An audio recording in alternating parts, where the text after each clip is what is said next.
नमस्कार। मैं जनवक्ता Shriom Gautam. Bombay high court से एक बड़ा फैसला आया है और ये बड़ा फैसला आया है बॉम्बे का जो एयरपोर्ट है उसके आसपास जो टैक्सी वाले थे उन लोगों ने एक याचिका लगाई थी बॉम्बे हाई कोर्ट में कि उन्हें एयरपोर्ट के पास में रमजान के महीने में नमाज पढ़ने की अनुमति दी जाए, उसकी जगह का इंतजाम करने का आदेश दिया जाए। इसको लेकर हाईकोर्ट ने एयरपोर्ट अथॉरिटी को नोटिस जारी किया था, मुंबई की म्युनिसिपैलिटी को नोटिस जारी किया था, राज्य सरकार को नोटिस जारी किया था और ये कहा था कि इसके लिए वैकल्पिक स्थान उपलब्ध कराने की कोशिश की जाए। इसके जवाब में वहां सरकार की तरफ से दूसरी एजेंसियों की तरफ से 7 जगहों का सर्वे किया गया और साफ कह दिया गया कि एयरपोर्ट के पास ऐसी कोई जगह नहीं है जहां पर नमाज की अनुमति दी जा सके। साथ ही ये भी बताया गया कि वहीं से 1 किलोमीटर के दायरे में 3 मस्जिदें हैं, एक मदरसा है। अब इस पर बॉम्बे हाई कोर्ट ने अपना फैसला सुना दिया है और उन्होंने साफ कर दिया है कि नमाज सुरक्षा से ज्यादा महत्वपूर्ण नहीं है। यानी कि एयरपोर्ट की जो सुरक्षा है वो नमाज से कहीं ज्यादा महत्वपूर्ण है। इसलिए इन लोगों को इनकी मर्जी के हिसाब से मनचाही जगह पर नमाज पढ़ने की अनुमति नहीं दी जा सकती है। और साथ में हाईकोर्ट ने यह भी कह दिया है कि आप थोड़ी दूर जाकर मदरसे में नमाज पढ़ सकते हैं या फिर आप अथॉरिटी से दोबारा से रिक्वेस्ट कर सकते हैं कि कोई अन्य जगह हो तो वहां वो इजाजत दे दे, लेकिन एयरपोर्ट का जो दायरा है उसमें नमाज पढ़ने की इजाजत नहीं मिलेगी, चाहे रमजान का महीना चल रहा हो या फिर ये इस्लाम का एक जरूरी हिस्सा ही क्यों ना हो। यहाँ एक और बात महत्वपूर्ण है कि उसी इलाके में एक पहले शेड बना हुआ था और उसमें रमजान के महीनों के दौरान ये लोग जो टैक्सी ड्राइवर्स वगैरह होते थे, ओला उबर चलाने वाले होते थे, ये नमाज पढ़ा करते थे। लेकिन सरकार ने उस शेड को तोड़ दिया क्योंकि उससे सुरक्षा को खतरा उत्पन्न हो रहा था और जहां से वीआईपी मूवमेंट होती थी ये उसके पास था। अब इसको लेकर इन लोगों ने कहा कि कम से कम उसी जगह पर हमें नमाज पढ़ने की जगह दे दी जाए जहां पहले थी। साथ में एक तर्क और दिया गया कि उस जगह के थोड़ी दूर पर एक मंदिर भी बना हुआ है। तो इस पर सुप्रीम जो हाईकोर्ट था उसकी बेंच ने कहा कि मंदिर होने का मतलब ये नहीं है कि नमाज भी पढ़ने दी जाएगी। अगर मंदिर भी अवैध तरीके से बनाया हुआ है तो उसको हटाया जा सकता है। और ये जो फैसला लिया था ये 2 जजों की बेंच ने लिया है, जिसमें पीबी कोलावाला और जस्टिस फिरदौस पूनीवाला शामिल थे। इन लोगों ने साफ तौर पर नमाज के जो पक्षधर थे, नमाज की याचिका जिन लोगों ने लगाई थी, उन्हें कह दिया कि आप मजहब का मामला है, मजहब के मामले को आप देश की या राज्य की सुरक्षा के ऊपर नहीं रख सकते हैं। सुरक्षा सबसे पहले होती है और आपका जो धार्मिक मामला है, आपको नमाज पढ़नी है तो आप थोड़ी दूर जा सकते हैं। ऐसा नहीं है कि आपकी जहां पर पार्किंग है, पार्किंग के पास ही या पार्किंग के अंदर ही आप नमाज पढ़ने के लिए बैठ जाएंगे।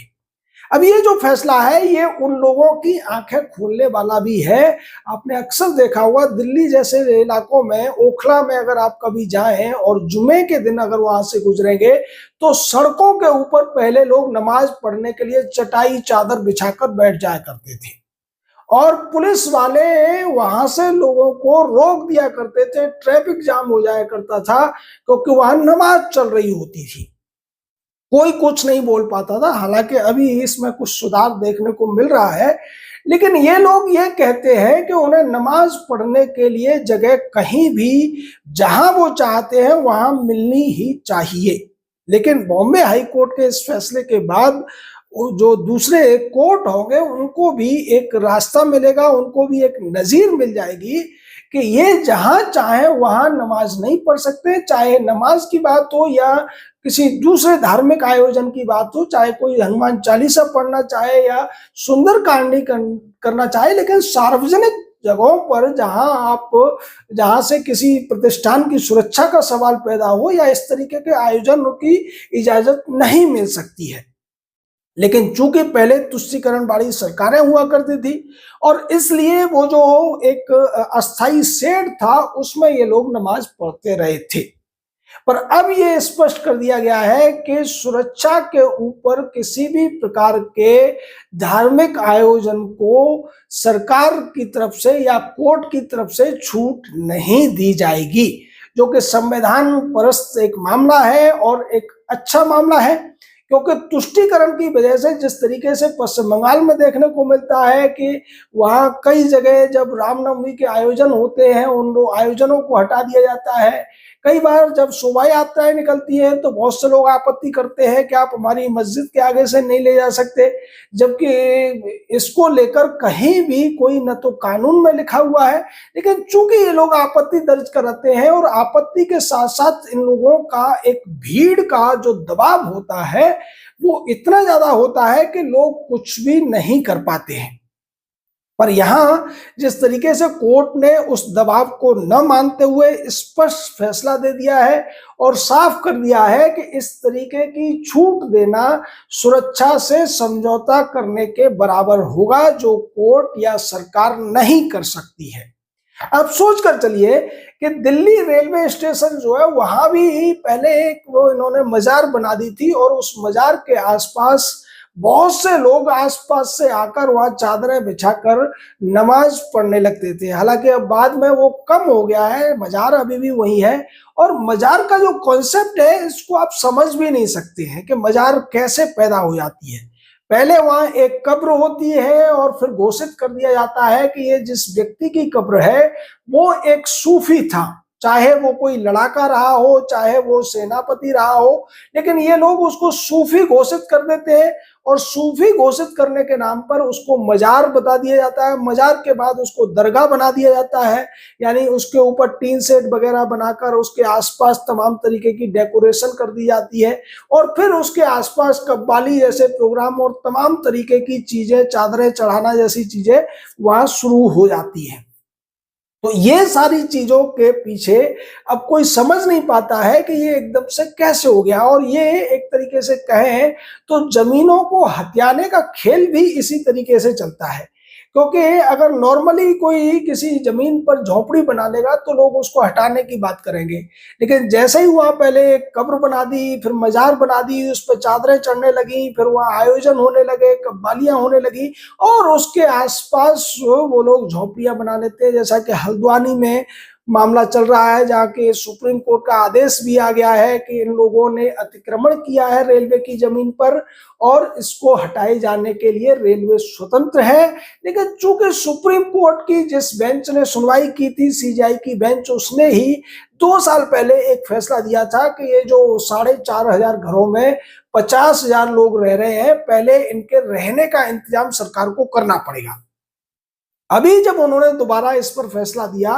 तो उन्होंने हालांकि इतना जोर देकर नहीं कहा, लेकिन फिर भी ये कहा कि सरकार की जो प्रधानमंत्री आवास योजना चल रही है उसमें इन लोगों की कितनी एलिजिबिलिटी है, कितने लोग हैं जो उस दायरे में आते हैं, उन लोगों को तो कम से कम रहने की जगह दे दी जाए।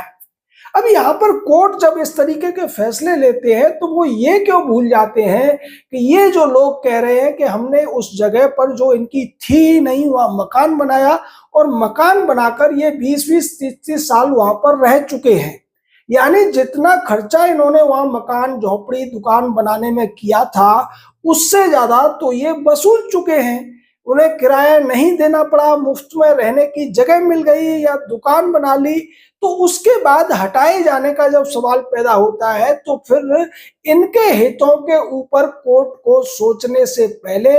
इन तथ्यों को भी ध्यान रखना चाहिए कि किसी व्यक्ति को अगर 20 साल फ्री में रहने की जगह मिल गई है और वहां उसने उस जगह को बनाने में लाख, 2 लाख, 5 लाख खर्च भी कर दिए, तो उससे ज्यादा तो उसने किराया बचा लिया है। तो फिर इस हिसाब को लगाते हुए भी इस तरीके के बाध्यकारी आदेश देने से कोर्ट को बचना चाहिए कि जिन लोगों ने अतिक्रमण किया है उनके बारे में बहुत ज्यादा मानवीय होने की जरूरत नहीं है। ये जो बनफूलपुरा का एरिया है हल्द्वानी का, वहाँ 4,500 से ज्यादा घर बने हुए हैं, बहुत सारी मस्जिदें बनी हुई हैं, मदरसे बने हुए हैं, तमाम तरीके के लोग वहाँ रहते हैं, वहाँ बांग्लादेशी भी रहते हैं, रोहिंग्या भी रहते हैं, और सारी की सारी जो जमीन है वो रेलवे की है।